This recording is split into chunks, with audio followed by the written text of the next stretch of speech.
غزہ جنگ بندی، ٹرمپ اور سیسی کی دعوت پر وزیر اعظم شہباز شریف شرم الشیخ روانہ ہو گئے۔ وزیر اعظم کے ہمراہ نائب وزیر اعظم و وزیر خارجہ اسحاق ڈار اور وزیر اطلاعات و نشریات عطا اللہ تارڑ بھی موجود ہیں۔ اجلاس میں امریکی صدر ڈونلڈ ٹرمپ، مصری صدر عبد الفتاح السیسی، امیر قطر شیخ تمیم بن حمد الثانی، ترکی کے صدر رجب طیب اردوان سمیت متعدد عالمی رہنما شریک ہوں گے۔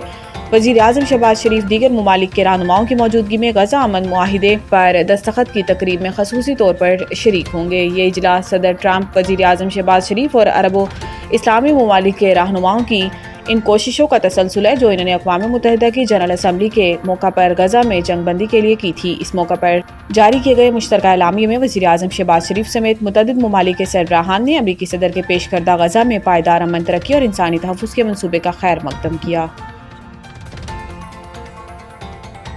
اپنی سرحد کو ایسا ہی ٹریٹ کریں گے جیسے دنیا کے خود مختار ملک کرتے ہیں۔ خواجہ آصف نے کہا کہ ایک صوبے کی حکومت کو اپنی پالیسی کو نیشنل پالیسی کے ساتھ نتھی کرنا پڑے گا۔ وزیر دفاع خواجہ آصف نے کہا کہ ریاست کو صوبوں کو بتانا پڑے گا کہ یہ ملک اس طرح چلے گا، اس طرح نہیں چلے گا، کہ ایک صوبے میں سرحد کی کوئی ویلیو نہیں۔ خواجہ آصف نے کہا کہ 2-3 روز سے جو واقعات ہو رہے تھے یہ اس کا فطری رد عمل ہے، وہ ہماری سرحد کا احترام کریں، ہم ان کی سرحد کا احترام کریں گے۔ خواجہ آصف نے زور دیا کہ بارڈر پر باقاعدہ امیگریشن کا نظام ہونا چاہیے، یہ نہیں ہونا چاہیے کہ صبح اٹھے اور تکے کھانے سرحد پار کر کے پشاور آ گئے۔ وزیر دفاع نے واضح کیا کہ پاکستان اپنی سرحد کو ایسا ہی ٹریٹ کرے گا دنیا کے خود مختار ملک کرتے ہیں۔ خواجہ آصف کا کہنا تھا کہ ہمارا ایجنڈا ہونا چاہیے کہ جو پناہ گزین یہاں ہیں انہیں واپس جانا چاہیے۔ افغان بچوں کو پولیو کے قطرے پلائیں گے اور پھر انہیں ملک بدر کر دیں گے۔ کراچی میں میڈیا سے گفتگو کرتے ہوئے مراد علی شاہ نے کہا کہ بدقسمتی سے کچھ لوگ ہر چیز کو منفی بناتے ہیں۔ اگر پولیو ویکسین میں کوئی مسئلہ ہوتا تو شہید محترمہ آصفہ بھٹو کو ویکسین نہ پلاتی۔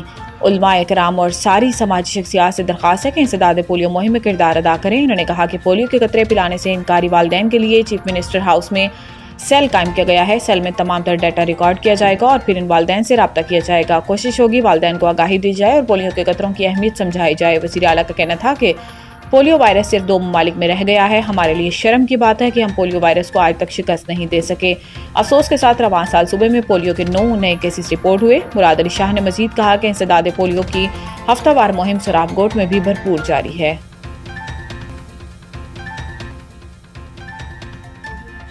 مذہبی جماعت کا احتجاج، پنڈی میں 4 روز بعد تعلیمی ادارے کھل گئے، تمام رابطہ سڑکیں بحال۔ مذہبی جماعت کے احتجاج کے باعث راولپنڈی میں 4 روز بعد تعلیمی ادارے کھل گئے ہیں۔ وفاقی دارالحکومت اسلام آباد اور راولپنڈی میں بند کی گئی تمام رابطہ سڑکوں کو کھول دیا گیا ہے، جس کے بعد مری روڈ اور دیگر راستوں پر ٹریفک رواں دواں ہے۔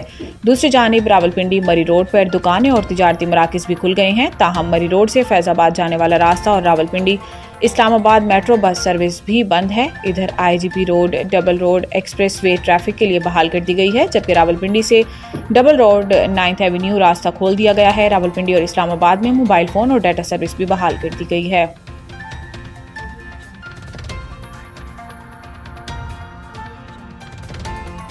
پنجاب پہلی بار اینٹوں کے بھٹوں کی ماحولیاتی کمپلائنس رپورٹ جاری۔ وزیر اعلیٰ پنجاب مریم نواز شریف کی ہدایت پر ای پی اے کی ٹیموں نے سیاہ دھواں خارج کرنے والے تمام بھٹوں کو مکمل طور پر میپ کر لیا۔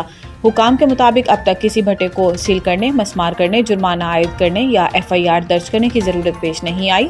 ای پی اے کی ٹیموں نے موٹر وے کے گرد 108 بھٹوں کی جامع انسپیکشن مکمل کی، جن میں 71 بھٹے جدید زگ زیگ ٹیکنالوجی پر کام کر رہے ہیں اور سفید دھواں خارج کرتے ہوئے ماحولیاتی اصولوں کے مطابق فعال پائے گئے، جبکہ 37 بھٹے نان فنکشنل تھے جس سے کسی قسم کا اخراج نہیں ہو رہا تھا۔ رپورٹ کے مطابق ہر بھٹے کی تاریخ، وقت اور GPS سٹیمپ کے ساتھ تصویری شواہد بھی تیار کیے گئے ہیں، جس کے بعد موٹر وے زون میں 100% ماحولیاتی کمپلائنس کا ہدف حاصل کر لیا گیا ہے۔